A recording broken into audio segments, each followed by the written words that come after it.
নমস্কার, আমি দীপান্বিতা আবারও একটি রেসিপি নিয়ে হাজির হলাম আপনাদের কাছে।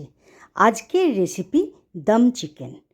এটি বানানোর জন্য প্রথমে আমি একটা কড়া নিয়ে নিলাম, তাকে গ্যাসের আগুনে চড়িয়ে দিয়ে তার মধ্যে একটা 2 ইঞ্চি ডালচিনি দিলাম, ওই 4-5খানা ছোটো এলাচ দিয়েছিলাম, 5-6খানা লবঙ্গ দিয়েছিলাম, আর তার সাথে দিলাম 8-10খানা গোলমরিচের দানা।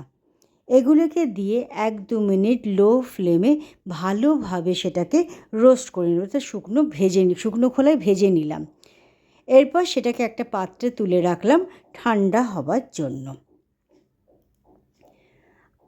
আমাদের শুকনো খোলায় ভাজা মশলাটা তৈরি হয়ে গেছে। এরপর সেই কড়াইয়ের মধ্যে 5-6 টেবিল স্পুন আমি তেল দিলাম বেরেস্তা বানাবো বলে। তেলটা যখন গরম হয়ে গেল তখন একটা বড় সাইজের পেঁয়াজকে লাচ্ছা লাচ্ছা কেটে নিয়ে তার মধ্যে যোগ করে হাই ফ্লেমে 7 থেকে 8 মিনিট ধরে ক্রমাগত নাড়াচাড়া করতে থাকলাম। 7 থেকে 8 মিনিট বাদে যখন আমাদের পেঁয়াজগুলোতে বেরেস্তার রং ধরে এলো, অর্থাৎ ভাজা ভাজা রং একটা চলে এলো, তখন সেটাকে তেল থেকে তুলে নিলাম এবং গ্যাসের আগুনটাকে বন্ধ করে দিয়েছিলাম। আমাদের বেরেস্তাটাও তৈরি হয়ে গেছে। এবারে একটা মিক্সিং জার নিয়ে নিলাম। মিক্সিং জারের মধ্যে সেই গরম মশলা যেগুলোকে রোস্ট করে রেখেছিলাম, শুকনো খোলায় ভেজে রেখেছিলাম, সেগুলো যোগ করে দিয়ে ভালোভাবে তার ঢাকনা লাগিয়ে দিয়ে গুঁড়ো করে নিলাম। আমাদের ভাজা মশলাটা তৈরি হয়ে গেছে। সেটাকে একটা পাত্রে রেখে দিয়ে একটা ধারে রেখে দিলাম। আবারও মিক্সিং জারটা নিয়ে নিলাম। এবার একটা পেস্ট বানাবো। এর মধ্যে ওই 10 থেকে 8-10খানা কাজু বাদাম নিয়েছিলাম, তার মধ্যে 2 টেবিল স্পুন পোস্ত দানাকে আমি আগে থেকেই গরম জলে ভিজিয়ে রেখেছিলাম যাতে ভালোভাবে ফুলে যায়। তারপর তাতে যোগ করে দিয়ে মিক্সিং জারের ঢাকনা বন্ধ করে ভালো করে বেটে নিলাম। আমাদের কাজু আর পোস্ত বাটাটা তৈরি হয়ে গেল। সেটাকেও একধারে রেখে দিয়ে এবার চিকেনটাকে নিয়ে এলাম ম্যারিনেট করব বলে। 1 কিলো চিকেন এখানে ভালোভাবে ধুয়ে বেছে নেওয়ার পর তাতে যোগ করলাম স্বাদ অনুসারে নুন, 1 টিস্পুন দিলাম হলুদ গুঁড়ো, 1 টেবিল স্পুন দিয়েছিলাম লাল লঙ্কার গুঁড়ো, এখানে কাশ্মীরি লাল লঙ্কাটাই দিয়েছিলাম, 1 টেবিল স্পুন ধনে গুঁড়ো দিয়েছিলাম, 1 টিস্পুন দিয়েছিলাম জিরে গুঁড়ো, 1 টেবিল স্পুন চিনি এবং 2-3 টেবিল স্পুন এখানে টক দই আমি ব্যবহার করেছি।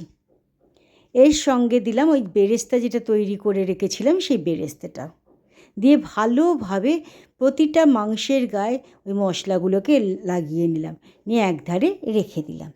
এবার চলে এলাম সেই কড়াটার কাছে, যে কড়াতে আমরা বেরেস্তা বানিয়েছিলাম। আগুন জ্বালবেন না কিন্তু।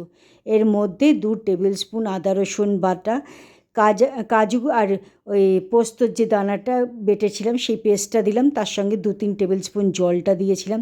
যে ভাজা করে রেখেছিলাম গরম মশলা রোস্টেড গুঁড়ো করে রেখেছিলাম ভেজে, সেটাকেও দিয়ে ভালোভাবে সবগুলোকে মিশিয়ে নিলাম।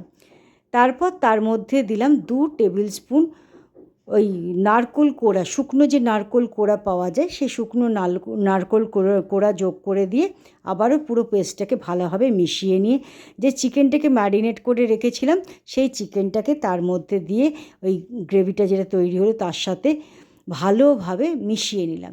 তারপর একটা ঢাকনা লাগিয়ে দিলাম। ঢাকনা লাগিয়ে নেবার পর আমি গ্যাস কিন্তু জ্বেলেছি, আগে থেকে কিন্তু গ্যাসটা জ্বেলে দেবেন না। প্রথমে 5-6 মিনিট এটাকে হাই ফ্লেমে রাখবেন। 5-6 মিনিট বাদে ফ্লেমটাকে লো করে দিয়ে রেখে দেবেন একদম 20-25 মিনিটের জন্য। এটা দম চিকেন হবে, সেই জন্য মাঝখানে একেবারেই খুলবেন না ঢাকনা।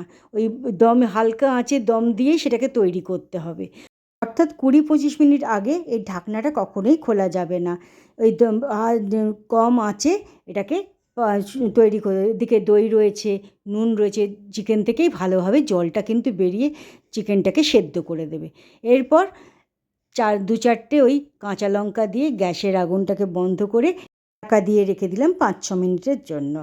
আমাদের দম চিকেনটি তৈরি হয়ে গেল। আজকের রেসিপিটি কেমন লাগলো তা অবশ্যই জানাবেন। ধন্যবাদ।